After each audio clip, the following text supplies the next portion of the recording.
जय हिंद दोस्तों। आप सभी का स्वागत है मैथमेटिक्स के इस एवरीथिंग सीरीज में। और आज की इस वीडियो में हम लोग देखने वाले हैं इक्वल एंड इक्विवेलेंट सेट। तो इसके जो फॉर्मल डेफिनेशन है उसमें जाने से पहले हम लोग थोड़ा सा इसके बारे में डिस्कस कर लेते हैं कि इसका रियल मीनिंग क्या होता है। तो सबसे पहले इसके लिए मैं कुछ एग्जांपल से इसको समझाना चाहूँगा।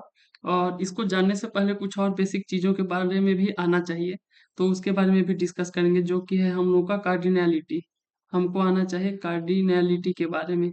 अगर हम इसके बारे में जान रहे हैं तो हम लोग को equal set and equivalent set क्या होते हैं ये समझने में आसानी होगा।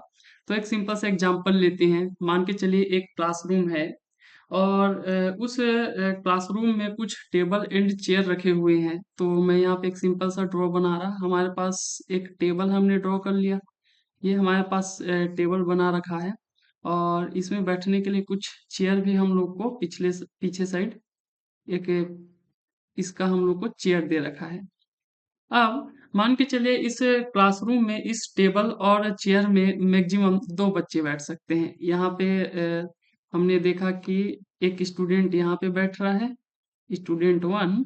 और हम यहाँ पे देख रहे हैं कि स्टूडेंट नंबर 2 यहाँ पे बैठ रहा है। तो अगर हम बात करें इस टेबल एंड चेयर के कैपेसिटी की, तो इसका कैपेसिटी क्या हो जाएगा? मैक्सिमम कैपेसिटी, इसका मैक्सिमम कैपेसिटी यहाँ पे 2 है। यहाँ पे 2 स्टूडेंट हम लोग रख सकते हैं। यह तो बात हो गया कि हम 2 स्टूडेंट रख सकते हैं। मान के चले हम एडजस्ट करके इसमें एक और स्टूडेंट को जबरदस्ती यहाँ पे रख देते हैं। तो इस केस में इसका कैपेसिटी कहा किस में एक्सटेंड हो गया? 3 में एक्सटेंड हो गया। तो इसमें कितने स्टूडेंट आ गए? 2 चेयर वाले टेबल में 3 स्टूडेंट आ गए। तो इसका मैक्सिमम कैपेसिटी क्या हुआ? इसका मैक्सिमम कैपेसिटी 3 है। क्या इसमें अब हम और कोई भी स्टूडेंट को एकोमोडेट कर सकते हैं? प्रेशर के साथ भी अगर एकोमोडेट करना चाहे तो 3 स्टूडेंट से ज्यादा इस टेबल में नहीं आ पाएंगे। तो इसका मैक्सिमम कैपेसिटी क्या हो गया? 3 स्टूडेंट। कार्डिनैलिटी क्या होता है? कार्डिनैलिटी सेट के रेस्पेक्ट में यही कैपेसिटी है। किसी सेट में मैक्सिमम कितने मेंबर हम रख सकते हैं वो उसका कार्डिनैलिटी है।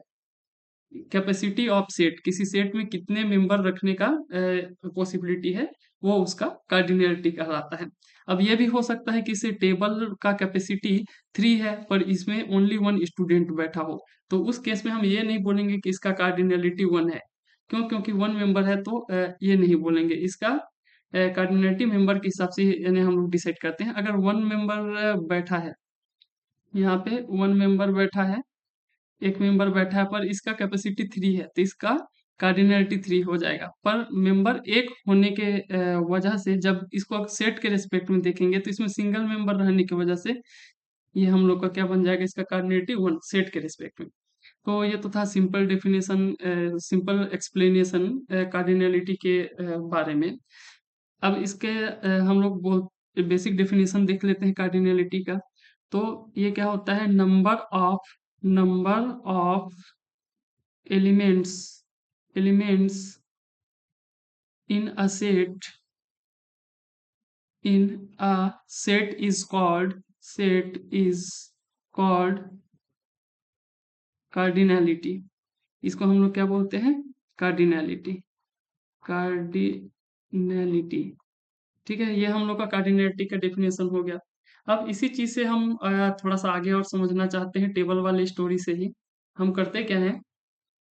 हम लोग करते ये हैं कि हम 2 टेबल ले लेते हैं। टेबल 1 हमने ले लिया यहाँ पे, और उसके बाद टेबल बी जस्ट इसके बगल में हमने एक टेबल बी ले लिया।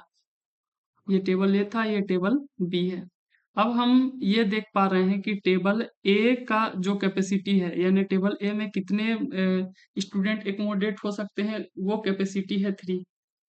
और टेबल बी में कितने स्टूडेंट एकोमोडेट हो सकते हैं उसका भी कैपेसिटी है 3। अब इसको हम 2 टाइप से देख सकते हैं। पहला टाइप ये है कि इसमें भी 3 कैपेसिटी है, फर्स्ट ए वाले में भी और बी वाले में भी कैपेसिटी क्या है? 3 है। लेकिन ए वाले में जो मेंबर हैं वो अलग हैं और बी में जो मेंबर हैं वो अलग हैं। मान के चलिए ए में जो मेंबर हैं वो 2, 4 और 6 है, और इसमें जो मेंबर है वो ए, बी एंड सी है। तो इस केस में इस टाइप के जो सेट बनेंगे जिसमें कैपेसिटी तो सेम है, दोनों में मैक्सिमम मेंबर तो सेम है पर अंदर के मेंबर अलग अलग हो सकते हैं, तो इसको हम लोग बोलते हैं इक्विवेलेंट सेट। इस टाइप के सेट को हम लोग बोलते हैं इक्विवेलेंट सेट। Equivalent set. लेकिन इसका दूसरा केस क्या हो सकता है? दूसरा केस ये हो सकता है कि इन दोनों में ए और बी में जो मेंबर हैं वो भी सेम है। अगर मैं शुरू का बात करूंगा 2, 4 और 6 का बात करूं, अगर दोनों में 2, 4 और 6 है तो ओनली उसी केस में हम लोग बोलेंगे कि जो सेट ए है और बी है वो कैसे सेट है? इक्वल सेट है। तो इस टाइप से आप लोग समझ सकते हैं इनके बेसिक मीनिंग क्या होता है। अब इसका थोड़ा स्टैंडर्ड डेफिनेशन देख लेते हैं किस टाइप से होगा। हम लोग आ जाते हैं सबसे पहले इक्वल सेट। और इक्वल सेट का डेफिनेशन क्या बोलता है? Equal set, a set, two set are said to be two sets, two sets are said to be said to be to be equal set, said to be equal set if condition रखा है। सबसे पहला, their cardinality are same, their cardinality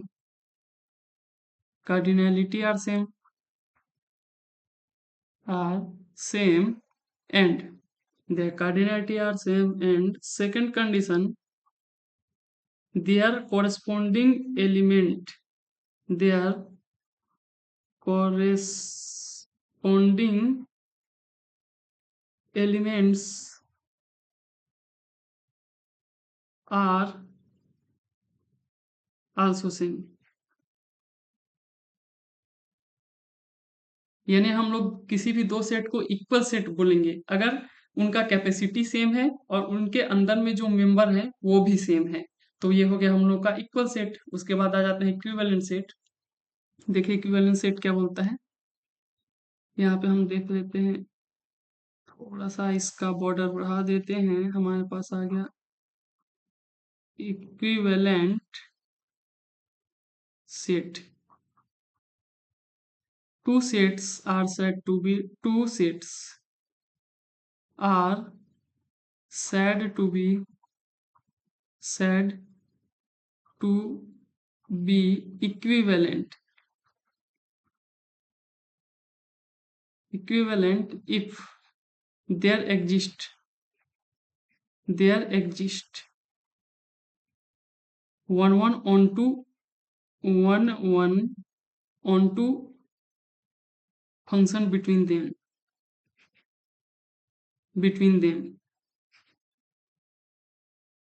इसका meaning क्या है? One onto function between them.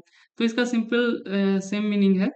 अगर हम लोग बोले कि और करके इसको हम लिख सकते हैं कि हम दो सेट को इक्विवेलेंट बोलेंगे अगर पहले वाले सेट का जो कार्डिनैलिटी है वो इक्वल है सेकेंड वाले सेट के। ये भी लिख सकते हैं। तो यहाँ पे 1, 1 on 2 वाले रेस्पेक्ट में अगर हम देखना चाहें तो ये क्या बोल रहा है? ये बोल रहा है, मान के चलिए मैंने ले लिया सेट ऑफ नेचुरल नंबर और मैंने एक ले लिया सेट ऑफ इंटीजर। अब हम लोग यहाँ पे नेचुरल के मेंबर लिखेंगे 1, 2, उसके बाद 3, उसके बाद 4, 5, 6, 7 एंड सो ऑन हमारे मेंबर आते रहेंगे। और जेड में +1, -1, +2, -2, +3, -3, जीरो भी इंक्लूड कर सकते हैं। उसके बाद 4 एंड इस टाइप के टर्म्स आते रहेंगे। आप देख पाएंगे कि नेचुरल नंबर के हर एक मेंबर के लिए आपको हमेशा जेड में मेंबर मिलते रहेंगे और कभी भी ये प्रोसेस खत्म नहीं होगा। ना नेचुरल नंबर में मेंबर खत्म होंगे ना सेट ऑफ इंटीजर में। यानी हर एक मेंबर का एक ना एक इमेज मिल जाएगा और एक ना एक मेंबर 1, 1 के लिए मिल जाएगा।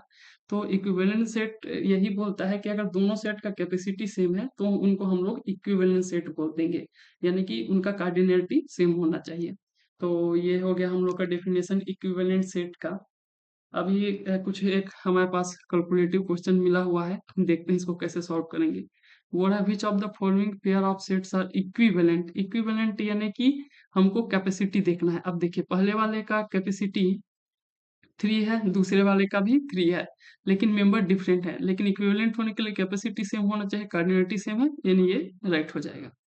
उसके बाद सेकंड वाले में 2 मेंबर, इसमें ए में 3 मेंबर और बी में 2 मेंबर, कार्डिनैलिटी सेम नहीं है तो ये नहीं होगा। इस टाइप से ये भी नहीं होगा और ये भी नहीं होगा। तो ये इक्विवेलेंट सेट का एक क्वेश्चन हो गया। आगे देखते हैं। आगे हमको एक क्वेश्चन मिला है, यहाँ पे बोल रहा है कि ये कौन से ये सेट कैसे सेट होंगे, इक्वल होंगे या इक्विवेलेंट। तो इसमें इक्वल सेट हमको फाइंड करना है। देखिए 1 3 और 3 है, इसमें 3 2 एंड 1 है। इसमें देखिए ABC और ABC एंड D ये नहीं होगा। 4 5 है और 5 6 है, ये नहीं होगा। XY है और इसमें XYZ है, ये नहीं होगा। बचा कौन सा, A वाला। तो कुछ इस टाइप से हम लोग इसका क्वेश्चन सॉल्व करते हैं। मैं आशा करता हूँ कि आपको ये वीडियो समझ में आया होगा और आप आनंद लिए होंगे। तो वीडियो में बने रहने का आपका धन्यवाद। प्रैक्टिस क्वेश्चन आएगा तो उसमें फिर से मिलते हैं। जय हिंद।